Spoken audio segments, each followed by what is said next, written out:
Now that we are finished reading The Scarlet Abyss, your first essay is quickly approaching, which will be over the Scarlet Abyss and the symbolism found within the short story. So, to prepare for the essay, we are going to review today how you format an essay. And you format an essay in English class, in this English class, and for the rest of your English classes in high school and in college using MLA format. So, what is MLA format? MLA formatting and the style guide is a format that you use to write a paper for English or any humanities-based classes. MLA stands for Modern Language Association.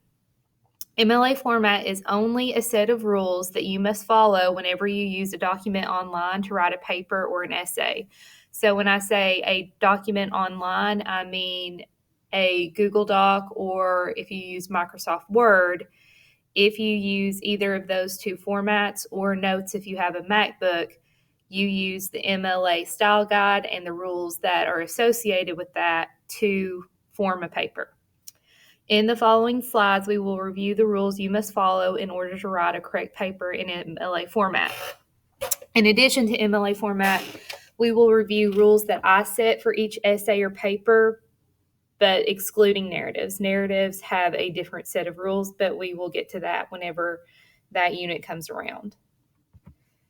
So, looking at the rules, again, this may seem overwhelming because in the past you've typically put pen to paper, just wrote out your thoughts and turned it in, or you've just typed out your thoughts and turned it in. Now that you're in high school and now that you are preparing for college or whatever you decide to do after high school, you have to write essays a specific way.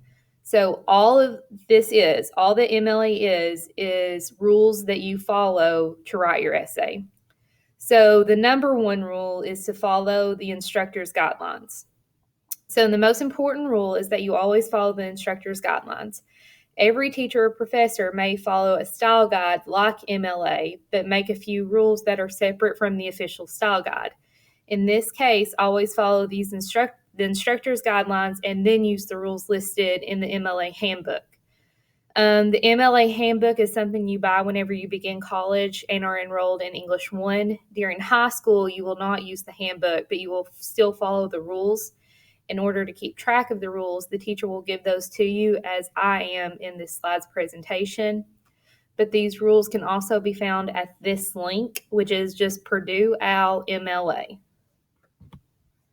Rule number 2 is paper size. So whenever you type a paper for an English class in MLA format, the paper that you type your essay on is 8.5 by 11. This may sound extremely specific and you may start freaking out, well, how do I find this paper? But you don't have to stress over this because this is the typical size of paper that is used in all printers or copiers. And it is the measurement of the page whenever you begin typing in either Microsoft Word, Google Docs, or Notes. So this standard and this rule is already in place for you whenever you open up a new doc. So this is just something that you need to be aware of, but you don't have to do anything to make sure that this rule is followed because it's automatically set for you whenever you type a paper. Rule number 3 is to double space. Before you begin typing your essay, you need to make sure that you're typing in a line spacing that is set to double space. To accomplish this, simply click on Format, Line Spacing, and then click on Double. I'm going to show you how to do this in a separate video. But to get to format, you just look at the toolbar at the top of a document. You use Times New Roman size 12 font. So in every paper you write for English or in an English class, you type that essay or that paper in Times New Roman font and you set the font size to size 12. Use only one space after punctuation. Whenever you type the paper or the essay, only put one space after punctuation, whether that is a comma, a period, a question mark, whatever. Often I've noticed that you all do not put any spaces after punctuation, or you want to put several spaces. both are incorrect. After you put a piece of punctuation in a sentence, put one space after that piece of punctuation. Rule number 6, you use 1-inch margins. Set margins to 1 inch on all sides. This isn't something you have to change yourself because it is set automatically when you open a document in Google. But again, I'll show you how to change this if you were to need to in a separate video. Rule number 7, indent the first line of each paragraph. This is a huge rule that you need to be aware of. Often in the past, teachers have asked you, especially if you are writing out an essay, to skip lines so that they can read that essay better. But you are not writing essays anymore, you're typing them. So you do not need to skip lines or put additional lines into any piece of an essay now. All you have to do is indent the first line of each paragraph that you write. So you do not create additional blank lines between paragraphs or any information. All you do is indent by clicking Tab once.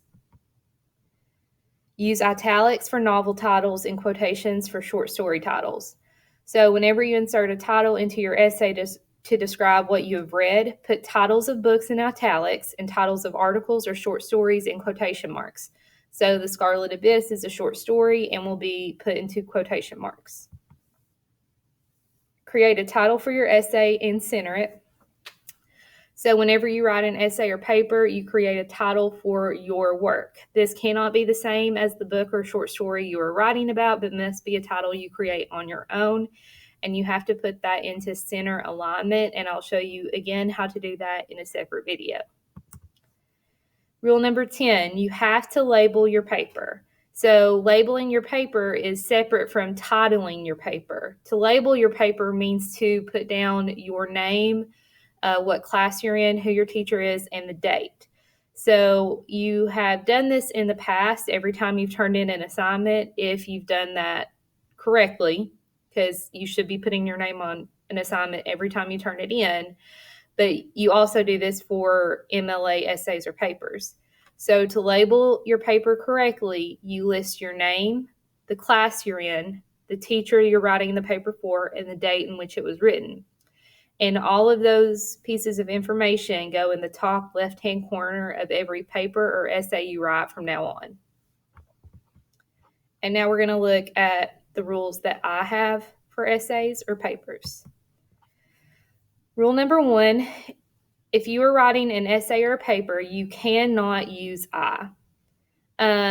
If you are writing a narrative, that is the exception. But for this first essay, you may not use I statements.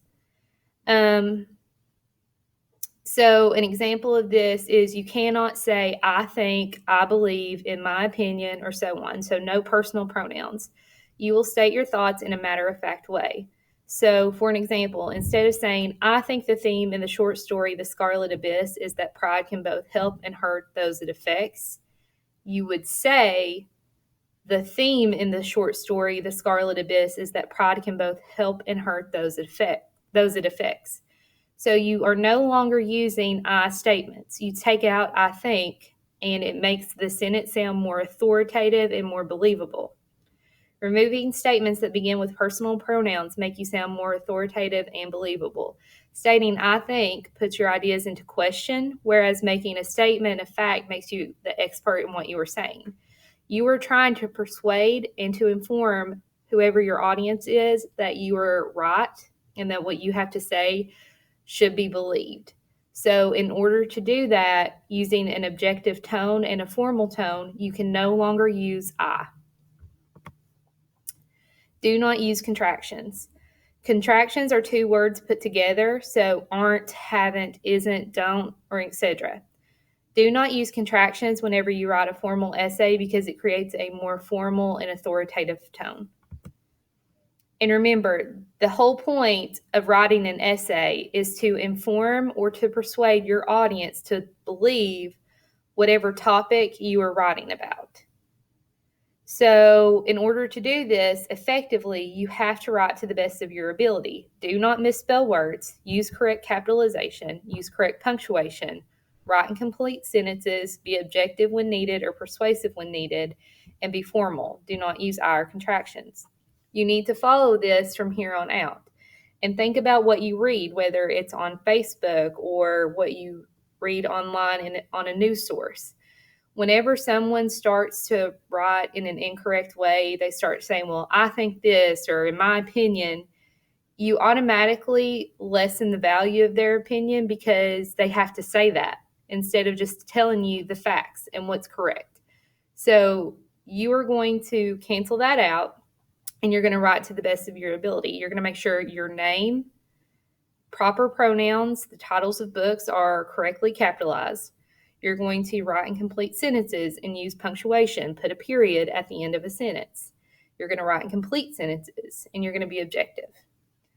Follow these rules for this first essay and the rest of the essays that we write from here on out.